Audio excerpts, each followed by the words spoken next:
नमस्कार। देखिए, खबर से चौंकिए मत। भारतीय राजनीति में चमत्कार भरे पड़े हैं और देखो, नेताओं की बात का और गधे की लात का कोई भरोसा भी नहीं होता कि कब वो लग जाए और कब वो पलट जाए। देखिए, ये कोई पहली बार नहीं हो रहा। मैं आपको बताऊं, इससे पहले बीजेपी का पीडीपी से गठबंधन हो चुका, जो महबूबा मुफ्ती वाली पीडीपी है, जो कश्मीर को अलग करने की बात करती थी देश से, और बीजेपी करती थी कश्मीर को हमेशा एक मिलाने की बात। तो मतलब विपरीत थी दोनों। लेकिन बीजेपी और पीडीपी में 2015 में गठबंधन हो चुका है। इसके अलावा कांग्रेस और शिवसेना, मतलब कि जो दोनों बिल्कुल अपोजिट थी, शिवसेना हिंदुत्व की पार्टी और कांग्रेस जो है सबको जानते हैं कैसी पार्टी है, इन दोनों के बीच में गठबंधन हो चुका है। एक दूसरे की बहुत बुराई करते थे, लेकिन 2019 में इन दोनों के बीच में भी गठबंधन हो गया था। इसके अलावा मायावती और अखिलेश यादव, इनके बीच में भी गठबंधन हो गया था, जो कि 2019 में हुआ था।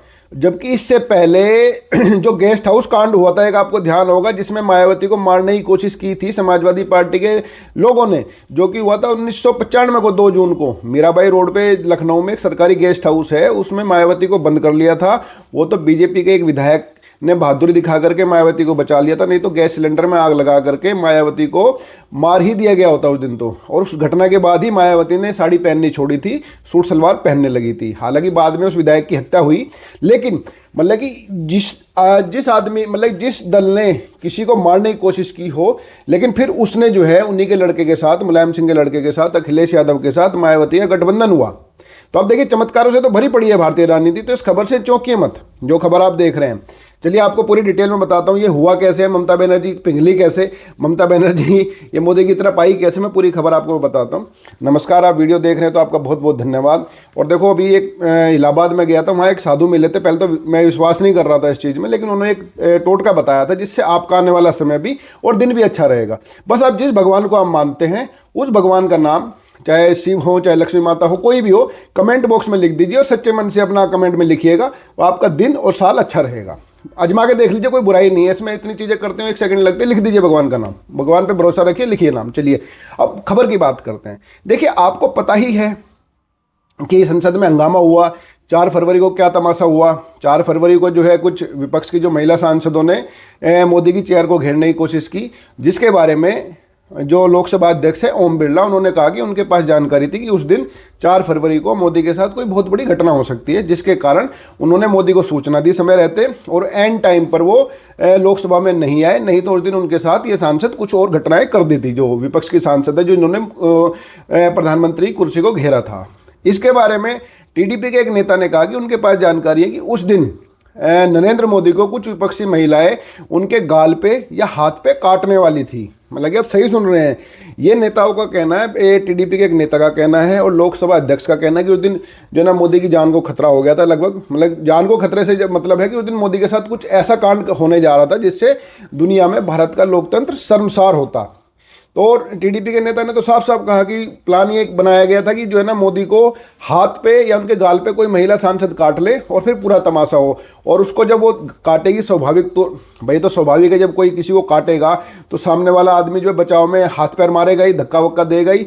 तो उनकी प्लानिंग ये थी कि जैसे मोदी पे तुम हमला करोगी, जो सूत्र बता रहे हैं, जो चर्चा है कि भाई जैसे तुम मोदी पे हमला करोगे, मोदी अपने बचाव में तुम पे हाथ पैर मारेगा, तो फिर शोर मचा देना कि मोदी ने तुम्हें छेड़ दिया, या फिर बड़ा हंगामा हो। मतलब इस तरह की तैयारी थी। तो इससे न केवल बीजेपी हिल गई है, बल्कि पूरा का पूरी व्यवस्था हिली पड़ी है। और आज तो जो है ना, बीजेपी की जो महिला सांसद हैं, उन्होंने लोकसभा अध्यक्ष को चिट्ठी लिखी है, ओम बिरला को, कि भाई उस 4 फरवरी वाली घटना के खिलाफ मामला दर्ज किया जाए और उसकी जांच की जाए और उन सांसदों के खिलाफ कड़ी कार्रवाई की जाए।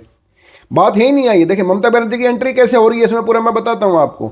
तो विपक्ष समझ गया कि मामला धीरे धीरे ये उनके हाथ से निकल रहा है और देश भर में थूथू हो रही है कि भाई इतना तो नहीं करना चाहिए था। राजनीतिक विरोध अपनी जगह है, लेकिन इस लेवल तक का नहीं गिरना चाहिए था कि देश के प्रधानमंत्री को इस लेवल पे जाकर के घेर लिया जाए।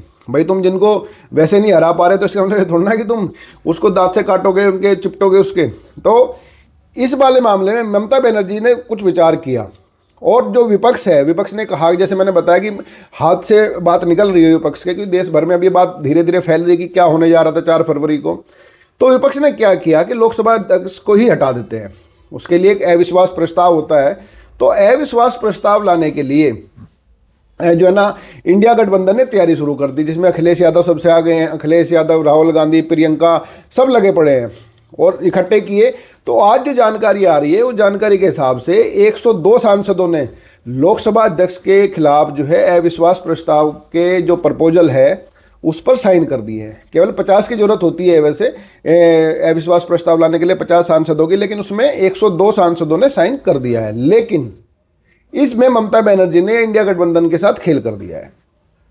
जो सूत्रों के अनुसार जानकारी आ रही है, इस मसले पर ममता बनर्जी बीजेपी के साथ खड़ी हो गई है और वो लोकसभा अध्यक्ष के खिलाफ अविश्वास प्रस्ताव पर इंडिया गठबंधन का साथ नहीं देगी, वो बीजेपी का साथ देगी इस मसले पर। अब ये आप समझ रहे कि चमत्कार हुआ कैसे है भाई। आपके मन में स्वाभाविक तौर पे बात आएगी ना, जब तक कल तक तो जो है ममता बनर्जी कुत्ते बिल्ली की तरह, ममता बनर्जी और मोदी और बीजेपी एक दूसरे के खिलाफ कुत्ते बिल्ली की तरह लड़ रहे थे, एक दूसरे के जो है ना कपड़े फाड़ने के तैयार थे, ईडी के छापे पड़ रहे थे। वहाँ ममता बनर्जी ईडी ऑफिस में जाके अफसरों से मोबाइल छीन रही थी, फाइल छीन रही थी, सुप्रीम कोर्ट में खुद खड़ी हो गई, इलेक्शन कमीशन पे ऐसे ऐसे आरोप लगाए कि भाई इलेक्शन कमीशन ना हो गया, व्हाट्सएप कमीशन हो गया, खुद सुप्रीम कोर्ट में बहस करने आ गई ममता बनर्जी।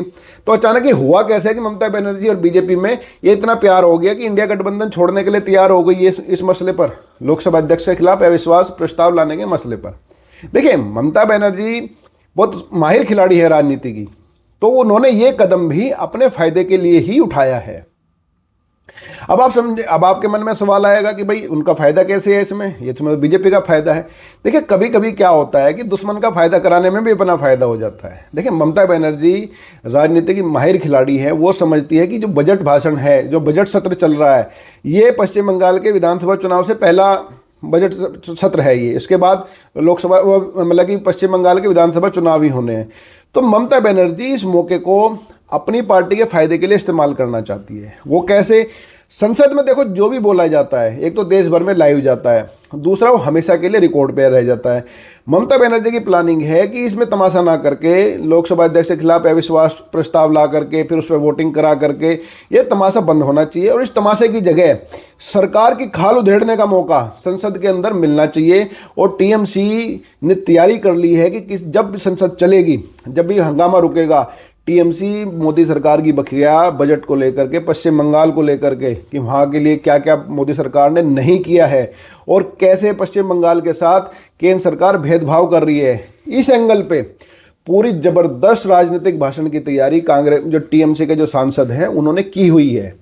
अब आप समझे खेलिए, ममता बनर्जी मोदी का तो साथ दे रही है, लेकिन इस साथ में फायदा उसका अपना है, क्योंकि वो जानती है कि भाई अभी तो उत्तर प्रदेश में चुनाव नहीं है, तो अखिलेश यादव का समय ना भी मिले तो कोई बात नहीं है, लेकिन पश्चिम बंगाल में तो ममता बनर्जी के लिए करो या मरो की स्थिति है।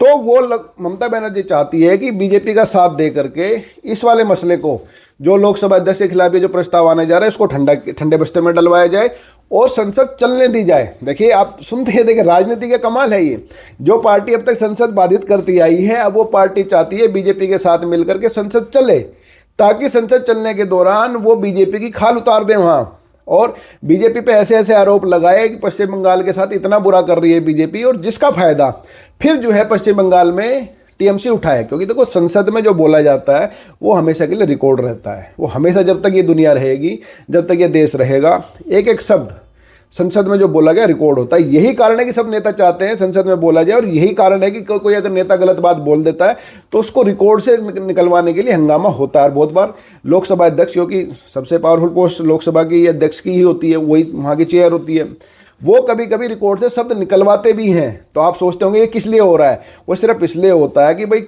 वो रिकॉर्ड में ना रहे। जैसे भी एम नरवणे की किताब को लेकर के हंगामा हुआ था, तो कई शब्द उसमें ऐसे बोले गए, जो निशिकांत दुबे है बीजेपी का सांसद, सोनिया गांधी के चरित्र को लेकर के और इंदिरा गांधी के चरित्र को लेकर के उन्होंने कई बातें ऐसी बोल दी थी एक किताब के हवाले से, जिसमें बड़ा हंगामा हुआ। लेकिन बाद में लोकसभा अध्यक्ष ने, ओम बिरला ने, वो जो शब्द हैं वो रिकॉर्ड से निकलवाए। तो रिकॉर्ड से निकलवाने का मतलब है वो लोकसभा के रिकॉर्ड में, लोकसभा की किताब में, डायरी में वो शब्द नहीं रहे। तो अब आप समझे कि टीएमसी सिर्फ अपने फायदे के लिए बीजेपी के साथ जा रही है, ताकि बीजेपी के साथ जाकर के उसके साथ बैठकर ही बीजेपी की बुराई कर सके, जिसका फायदा पश्चिम बंगाल में टीएमसी को हो। तो आपने वीडियो देखी, आपका बहुत बहुत धन्यवाद। नए अपडेट के साथ फिर मिलेंगे। जय हिंद, नमस्कार।